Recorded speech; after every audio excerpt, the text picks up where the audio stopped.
एक कोई बच्चा या कोई व्यक्ति सुसाइड करता है तो एक व्यक्ति की जान ही जाती है, लगभग मेरे हिसाब से पूरा परिवार ही खत्म हो जाता है।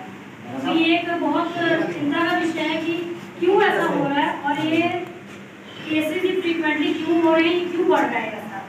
हमें ये सब सोचने के लिए हमें आज दिन चुना जा सकता है। तो आज ऐसे ही हमारे मेंबर्स और बड़ी गेस्ट इकट्ठे हुए हैं जिसमें ये थोड़ा सोचा जाएगा क्यों, किन कारणों से सुसाइड की ओर जा रहा है और किन कारणों से या किन प्रयासों से हम ये ऐसे सुसाइड कुछ हद तक एक बच्चे से एक माँ बाप को और पूरे परिवार को बहुत उम्मीदें होती हैं। रिफ्रेश होता रहता है, लेकिन मैं इतना कहूँगा जिम्मेदारी के एंगल को मैं लेते हुए कि माँ जो हमारी है, बाप का नंबर भी बाद में आता है, मदर जो है वो माँ भी है और पहला टीचर भी है, पहला उस्ताद भी है अपने बेटे और बेटी का। उनकी जिम्मेदारी बहुत महत्व रखती है और जब बच्चा गोद में आता है तभी से माँ की जिम्मेदारी शुरू हो जाती है कि उसमें वो संस्कार डाले जाएं, वो अवेयरनेस डाली जाए और जो माँ अवेयरनेस डालेगी वो अवेयरनेस पूरी लाइफ में उसे कहीं नहीं मिलेगी। वो संस्कार दूध के साथ जाएंगे, आवाज़ के साथ जाएंगे, मोहब्बत से जब ऐसे माँ पुचकारेगी बच्चे को, उस पुचकारी से वो मैसेज जाएंगे। और सबसे बड़ी बात बच्चे को ये समझाई जाए कि तेरा जन्म किस लिए हुआ। मिसाल के तौर पर एक छोटी सी मिसाल में देता हूँ कि हिंदुइज्म में ये कंसेप्ट है कि 84 लाख जन्मों के बाद ये स्वरूप हमें मिलता है। अब बच्चों को ये बताया जाए कि 84 लाख जन्मों के बाद कौन से जन्म लिए हमने, बाद में ये रूप मिला। क्या इसलिए मिला? छोटी सी कोई बात हुई, नौकरी नहीं मिली, कोई स्ट्रेस था, कोई परेशानी थी, घर की थी, मोहल्ले की थी, स्कूल की थी, कॉलेज की थी, कहाँ की थी, मगर कोई ना कोई रीजन रहा। उम्मीद की जाती है इस्लामिक नजरिए पुतला है, उसमें जान फूकी। कितनी अहमियत है, कितनी इंपॉर्टेंट जिम्मेदारी उसने हमें दी, कितना बड़ा रुतबा उसने दिया, आला मुकाम हमें दिया। और इस्लाम में आया भी है कहीं कि खुदकशी करना एक महापाप है, वो गुनाह है, गुनाह अजीम है, फिर भी हम करते हैं। तो फिर क्यों करते हैं भाई? हम गीता को मानते हैं, रामायण को मानते हैं, पर गीता और रामायण की नहीं मानते। कुरान को मानते हैं, कुरान की नहीं मानते। अगर एक चीज को वो कह रहे हैं कि गुनाह अजीम है मगर मैं फिर भी कर रहा हूँ, तो फिर ये मेरा कैसा मानना होगा? फिर कहूँगा कि जितने भी हमारे रिश्ते हैं, रिश्तों में हम चीज़ को इन्वॉल्व करें, बच्चों को समझाएं। आज का बच्चा बड़ा सेंसिटिव हो गया है, उसमें सब्र नहीं रहा, टॉलरेंस नहीं रही, वो बड़ी अजीब सा वो माहौल ही बन गया। उसके दोस्त नाते रिश्ते सब छूट गए, माँ बाप छूट गए। हमारे बीच बैठा हुआ बच्चा भी हमारे बीच नहीं होता, वो मोबाइल में चला गया, मोबाइल उसकी जेब में नहीं होता, वो मोबाइल में एंटर कर गया है और उसे निकालना हमारे लिए लगभग नामुमकिन हो चुका है।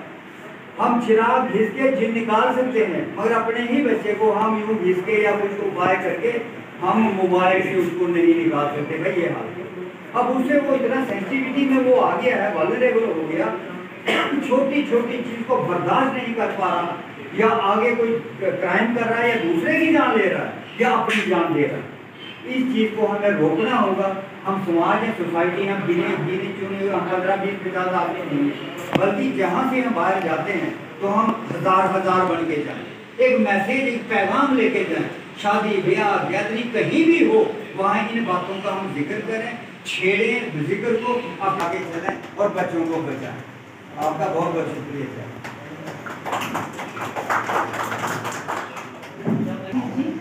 अपने विचार से कुछ उपाय ऐसे लगाएंगे जिससे पूरा समाज में ये जो बुराई प्रचलित हो गई है सोसाइटी में, बच्चों में ये क्यों ऐसी भावना आ रही है?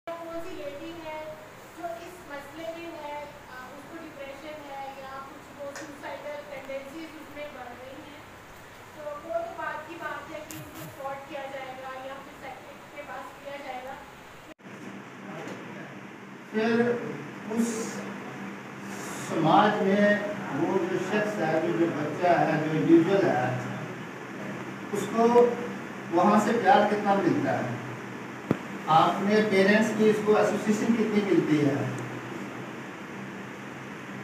अपने दोस्तों से जिनसे उसकी दोस्ती है वो उसकी लाइफ में कितना इफेक्ट डाल रहे हैं।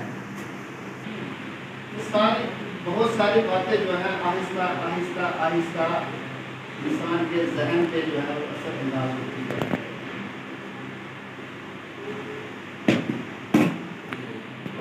सबसे पहले इंसान ने खुद अपने से फाइट करना, और आप बड़ी आसानी के साथ उसके साथ फाइट कर सकते हैं। लेकिन जो इंसान के अंदर छुपा हुआ दुश्मन है, जो उसका डिस्पेयर है, उसकी एंजाइटी है, उसके जो समाज से जो मायूसी है, अपने से जो मायूसी है, जिसे उसको पता नहीं चल रहा है, और वही उसका सबसे बड़ा दुश्मन। जिंदगी से बड़ा दुश्मन और कौन हो सकता है? जिंदगी खत्म करने के लिए दुश्मन ही तो सामने है। लेकिन हमारी मुश्किलात ये है कि रोजगार के चक्कर में हम अपने बच्चों को याद करना तो दूर की बात है, ये भी पूछना भूल गए हैं क्या करके क्या है। कभी हम उसके हाथ को पकड़ के चूमते तक नहीं, कभी गले नहीं हक नहीं करते, उसको हम गले नहीं लगाते। क्यों? तो खुद ही थके टूटे आए होते हैं। बच्चा कुछ कहना चाहता है, बच्ची कुछ कहना चाहती है, बच्चियों को भी मेंटली टॉर्चर किया जाता है सर। जो रामनगर में बच्ची ने सुसाइड किया, यंग बच्ची थी, बहुत खूबसूरत, स्ट्रेंथ में कम है, लेकिन इस बात की चिंता नहीं है। हमारा काम जो है वो बोलना चाहिए और हमें काम में लगे रहना चाहिए। Thank you. जियो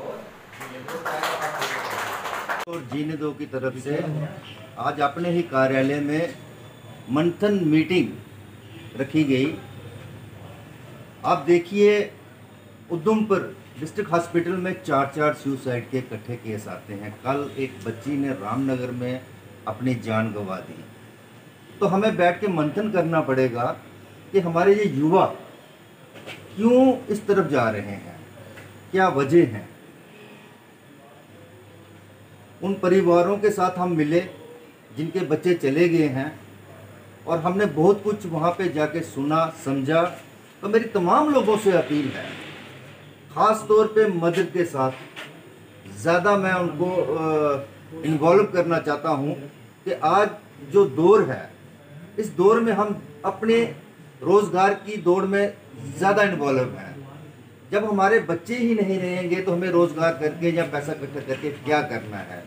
ज़्यादा से ज़्यादा अपने बच्चों की तरफ ध्यान दीजिए, उनकी दिन रोज़ की जो ज़िंदगी है उसमें देखिए, उनको देखिए कि वो मेंटली फ्रस्ट्रेट तो नहीं है, उन्हें किस तरह से रोका जाए।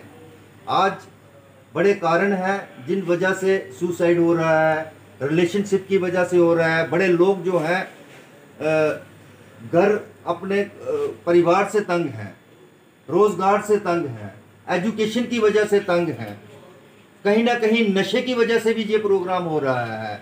तो इन सब चीज़ों को हमें देखना है और हमें निकलना है आगे। अगर हमारा बच्चा नशा कर रहा है तो हमें उसे सामने लाना है, डोमेन में लाना है और उसका इलाज करवाना है।